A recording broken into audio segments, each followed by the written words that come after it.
teman-teman mahasiswa STIE jurusan akuntansi yang ngambil mata kuliah Practical Base of Financial Accounting.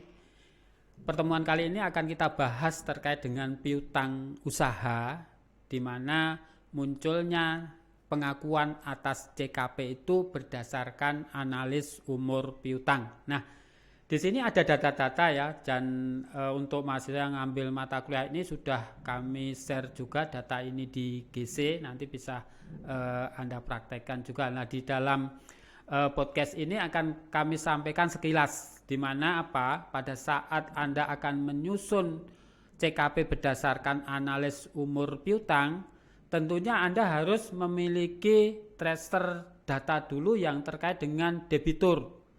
Nah, di sini sudah kami gambarkan ya, sudah kami sampaikan juga terkait dengan data-data debitur, nomor rekening 131001, nama debiturnya, media komputer letal, kemudian ada nomor faktur, tanggal faktur, jumlah piutang yang tersaji. Lah ini nanti kalau kita melihat berdasarkan analis umur piutang, tentunya Anda harus membandingkan dulu tanggal terjadinya faktur penjualan ini dengan tanggal disajikan kartu piutang ketika perusahaan akan melakukan laporan setiap bulannya atau setiap akhir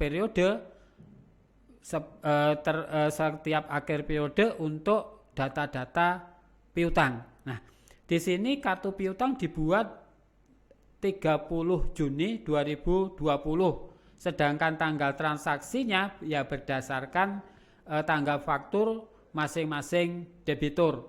Kalau kita melihat salah satu contoh, misalnya di sini ada media komputer, kemudian nomor fakturnya 10076, kemudian tanggal fakturnya adalah 3 Februari 2020. Nah, kalau kita lihat antara tanggal faktur dengan tanggal kartu piutang, ini lama piutangnya adalah 120 hari. Nah, ketika lama ini sudah diperoleh ya masing-masing debitur berdasarkan kartu piutang dengan tanggal faktur, maka akan disusun ke dalam analis umur piutang.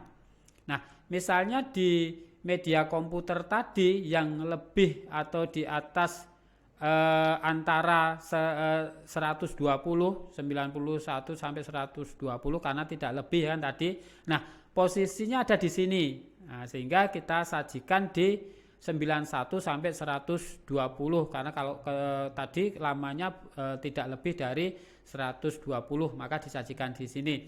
Begitu juga untuk selanjutnya. Nah, sehingga rentang waktu yang bisa ditagih setiap sesuai dengan kartu piutang itu kapan? Nah, tinggal mengalokasikan berdasarkan analisa ini. Nah, ketika semua debitur itu sudah dimasukkan ke dalam analis umur piutang, maka akan dijumlahkan sampai dengan semua debitur sudah tersaji di dalam kartu piutang. Nah, sehingga dari kasus ini kalau kita simulasikan ya sudah diketahui oleh lama bisa ditagihnya sudah kita ketahui, lalu kita susun ke dalam analis kartu piutang. Nah, berdasarkan data ini lalu kita jumlah masing-masing rentang waktu yang bisa ditagih. Ya, misalnya kurang dari 30 hari, ini totalnya dari masing-masing debitur itu ada 93.940.000. Nah, sehingga yang dijadikan alokasi dari CKP itu adalah berdasarkan data yang kita lihat.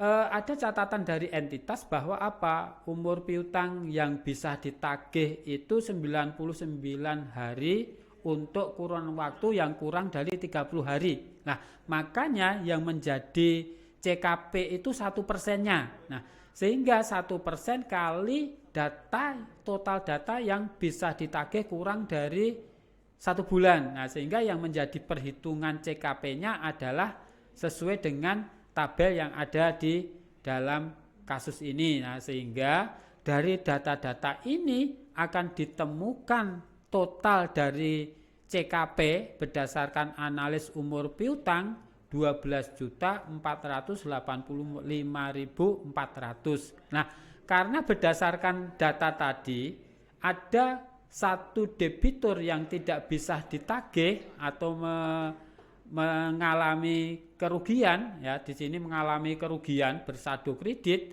sehingga apa?